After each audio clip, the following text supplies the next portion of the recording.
es indudable que las TIC llegaron para quedarse. Es decir, que el mundo y lo que es hoy el contexto social está atravesado por ellas. Sin embargo, lo que nosotros notamos es que la escuela muchas veces no parece tocada por las tecnologías de la información y la comunicación. En realidad yo creo que las tecnologías de la información y comunicación por sí mismas, es decir, per se, no modifican lo que es el paradigma educativo. Es decir, que no promueven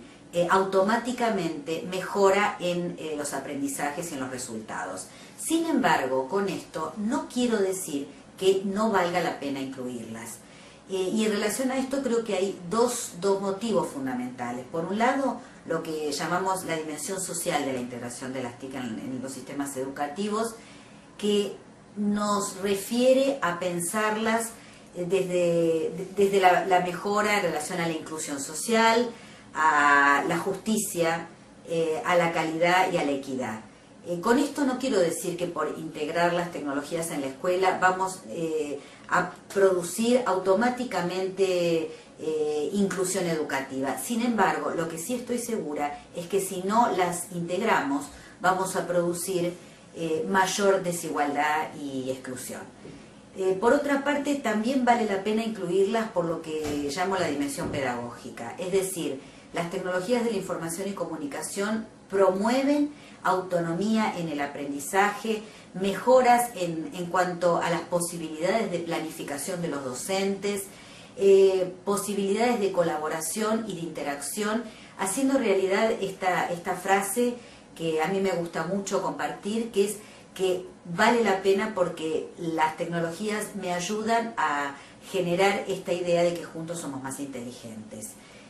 Juntos somos más inteligentes refiere a este concepto de la inteligencia distribuida, es decir, no solo que la información más sustantiva circula hoy por Internet, sino que por otra parte está en diferentes fuentes de conocimiento, en distintos lugares, y que es importante aprovechar este potencial, y voy a utilizar este concepto,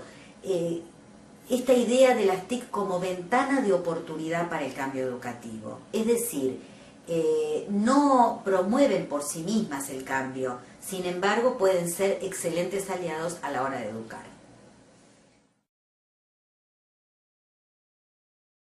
En primer lugar, lo que le diría es que se anime, es decir, que pruebe, que arme un blog, que participe de alguna red académica, que supere el correo electrónico, que se anime a utilizarlas como aliados de su tarea. En segundo lugar, lo que le diría es que planifique la integración de las TIC en la escuela.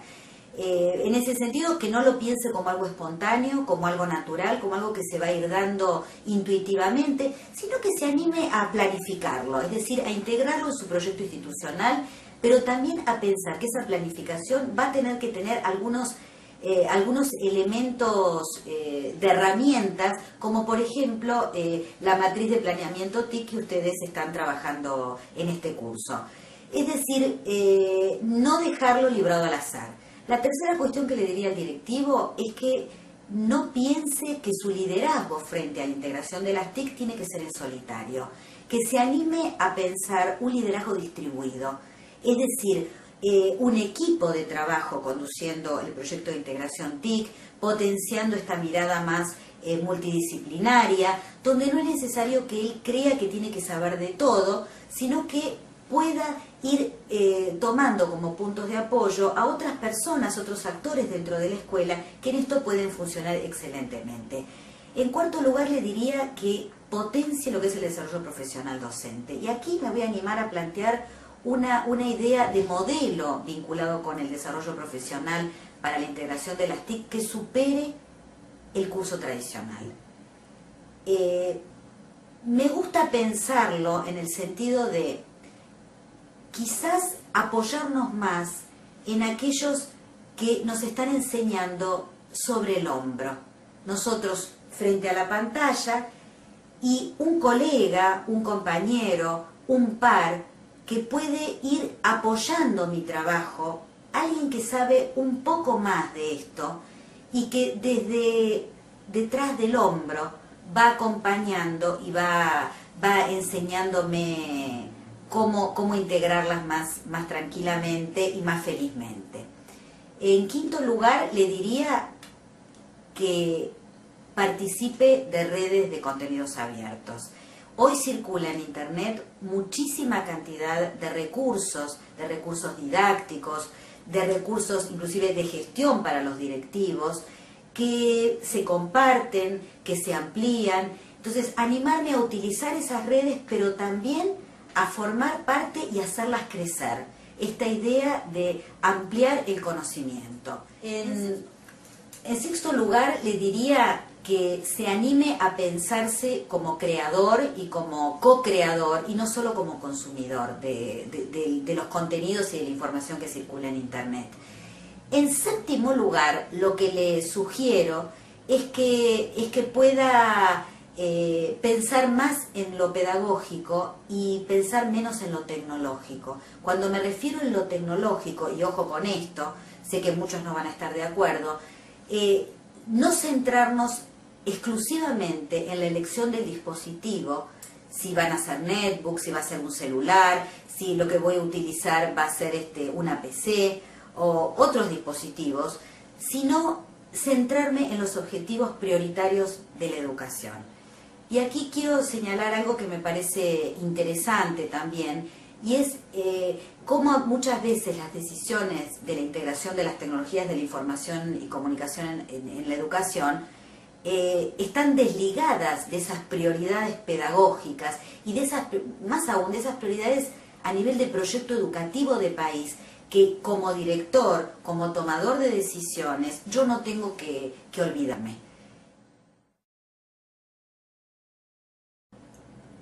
Pienso que la tecnología muchas veces funciona casi como un ansiolítico de los problemas de la educación.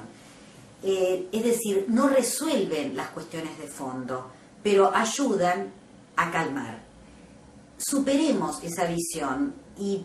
profundicemos en lo que hace al modelo, al cambio de paradigma, a pensar cómo se construye el conocimiento, que hoy sabemos que el conocimiento no se construye ni en soledad, ni sin contrastar hipótesis, ni utilizando una única fuente de conocimiento y de información. Y pensemos cómo, a pesar de saber todo esto y utilizarlo muchas veces en nuestra tarea con los alumnos, en el momento de imaginar y de diseñar un proyecto de integración de tecnología lo dejamos afuera. Es decir, animémonos a innovar, animémonos a pensar objetivos pedagógicos, animémonos a no dejar que el dispositivo tecnológico funcione a la manera del árbol que tapa el bosque. Imaginemos objetivos a largo plazo e imaginemos intención, es decir, norte claro, con contención, con ayudas, con capacitación, con colaboración para nuestros docentes, y de esa manera me parece que el sentido de la integración de los proyectos en la escuela va a tener un sentido, valga la redundancia, mucho más potente y mucho más democrático. En el mes de mayo, el anuncio presidencial ilusionaba a muchos de nosotros en relación a la entrega de más de 3 millones de netbooks a los estudiantes de las escuelas secundarias de la Argentina. Sin ninguna de las dudas, creo que esta es una oportunidad para pensar un nuevo paradigma, un nuevo modelo de escuela, esta idea de una nueva configuración donde podamos ser creadores, donde podamos interactuar, donde podamos construir y gestionar el conocimiento, donde se piensa en nuevos saberes y en nuevas competencias más vinculadas con el siglo XXI que con el siglo XIX o XX. Sin lugar a dudas es una oportunidad. Pero para que podamos pensarla desde un lugar realmente innovador, no alcanza simplemente con el dispositivo en la escuela. Es necesario analizar qué hay detrás de este modelo 1 a 1 y por qué modelo 1 a 1. El modelo 1 a 1 plantea esta idea de la ubicuidad, es decir, el dispositivo me acompaña en realidad a donde yo voy, sea Si estoy en el aula trabajando, si estoy en mi casa, si estoy en el club, si estoy en la plaza, rompiendo esta idea de lo grupal, pasando a un modelo que integra lo grupal y lo individual. Y de la misma manera que yo dije que en el anterior modelo la metáfora podría ser el dispositivo como pizarrón, acá estamos hablando del dispositivo como un cuaderno. Es mi cuaderno de clase. Entonces, en relación a esto, me va a acompañar y va a ser mi coequiper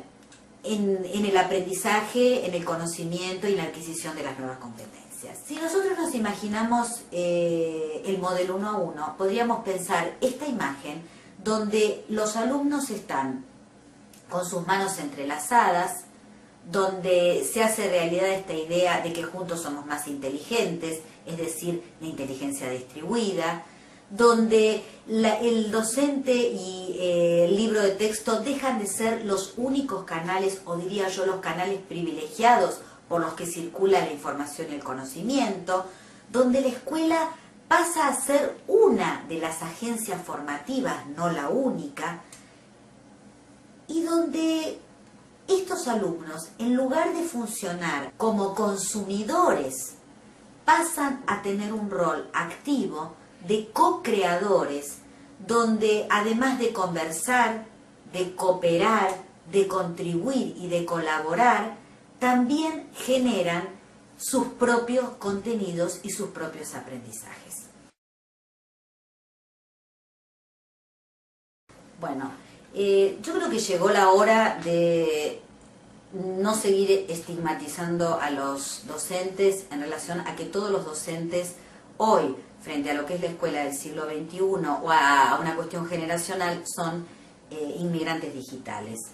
De alguna manera los animo a problematizar y a complejizar esta metáfora, y es evidente que, por ejemplo, en América Latina o en Argentina, en nuestras escuelas, ya sean en urbanas o en zonas rurales o zonas más desfavorables, ni todos los estudiantes son nativos digitales, ni todos los docentes son inmigrantes. A mí me gusta más pensarlo en la línea de que los docentes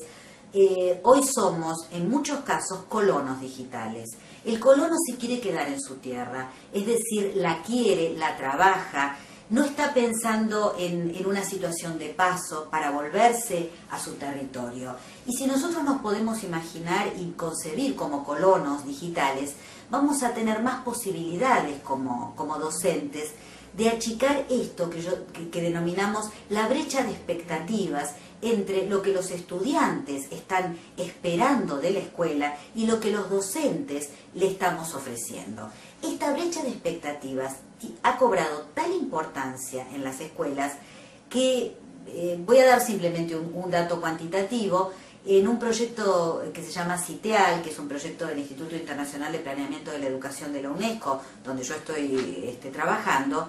hay un dato muy relevante que dice que la mitad de los estudiantes de América Latina que hoy abandonan la escuela secundaria no lo hacen por cuestiones de pobreza. Es decir, fíjense qué fuerte esta idea de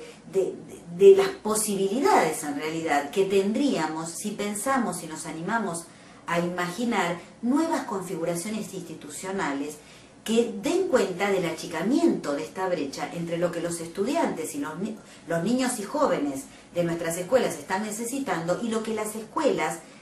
le están ofreciendo en relación a esto, a sus necesidades, a sus expectativas. Si nosotros pensamos qué le estamos ofreciendo como propuesta educativa, estamos ofreciendo una estructura temporal de grilla horaria tradicional, fragmentos y cortes frente a las actividades, actividades de secuencia de lectura tradicional, priorizamos la palabra escrita a las imágenes y el sonido. Entonces, de alguna manera, ¿qué estoy diciendo? Que nos tenemos que animar a pensar una propuesta pedagógica que pueda superar la configuración de la escuela del siglo XIX. Porque ustedes saben que nuestra escuela, en definitiva, es heredera y tiene sentido si uno la piensa para un modelo que es el de la revolución industrial. Pensemos en la disposición de los bancos, en la disposición del espacio, de la propuesta de actividades fragmentadas. Si nosotros queremos pensar una escuela para el siglo XXI, tenemos que animarnos a pensar otra cosa, a pensar dispositivos pedagógicos que, vuelvo a decir lo que ya señalé antes, que puedan achicar esta brecha de expectativas. La paradoja y lo difícil de la cuestión es que estamos teniendo hoy escuelas del siglo XXI o para el siglo XXI, pero en realidad con un formato del siglo XIX,